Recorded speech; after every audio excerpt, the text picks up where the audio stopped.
Magandang umaga, Sir Deo. Magandang umaga sa inyong lahat.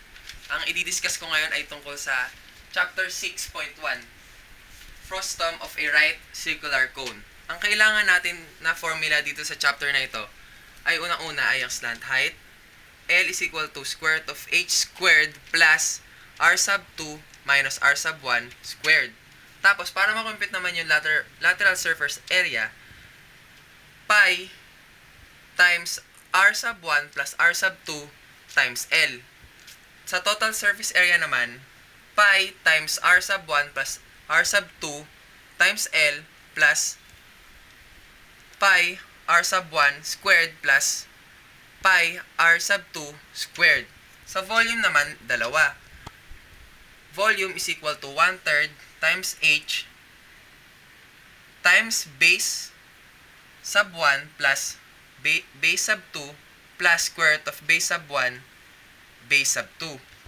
Pangalawa, volume is pi over 3 times h times r sub 1 squared plus r sub 2 squared plus r sub 1 times r sub 2. So, magbibigay tayo ngayon ng isang example para lalo nyong maintindihan.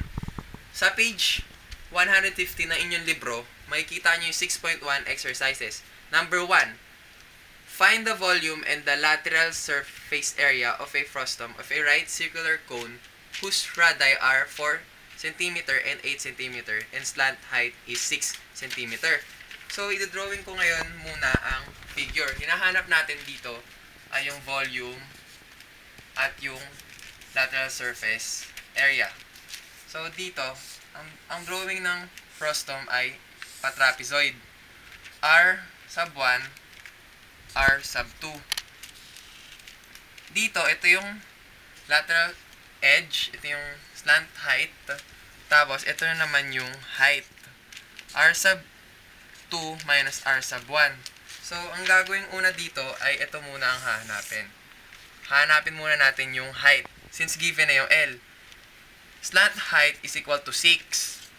Tapos, yung R sub 2, R sub 1, 8 ito, 4 naman yung R sub 1. So, dito, substitute lang, R sub 2, R minus 1 is equal to 8 minus 4 equals 4. So, Pythagorean lang. Pythagorean theorem. 4, ito yung 6, ito naman yung height, ito yung hinahanap. Pythagorean theorem, H. 6 squared minus 4 squared is equal to 4.47. So, meron na tayong height. Ngayon, i-solve natin muna yung lateral surface area. Ang gagamiting formula dito sa lateral surface area ay ito.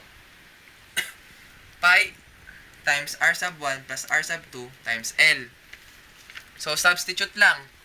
LSA is equal to pi times, ano yung r sub 1? 4 plus r sub 2, 8 times yung edge, yung slant times 6. Ang magiging sagot natin dito ay LS, lateral surface area is equal to 72 pi centimeter squared. Ngayon, i-compute naman natin yung sa volume. Ang gagamitin nating formula sa volume ay ito. Yung V is equal to pi over 3 times height times r sub 1 squared plus r sub 2 squared plus r sub 1 times r sub 2. So, substitute lang. Volume is equal to pi over 3. Yung height, ito, yung na-compute natin kanina, 4.47 times 4 squared plus 8 squared plus 4 times 8. Ang lalabas ditong sagot ay 524.27. So, yan na po. Na-compute na po natin ang lateral surface area at yung volume. Yun lang po ang aking discussion. Maraming salamat sa pakikinig ninyo.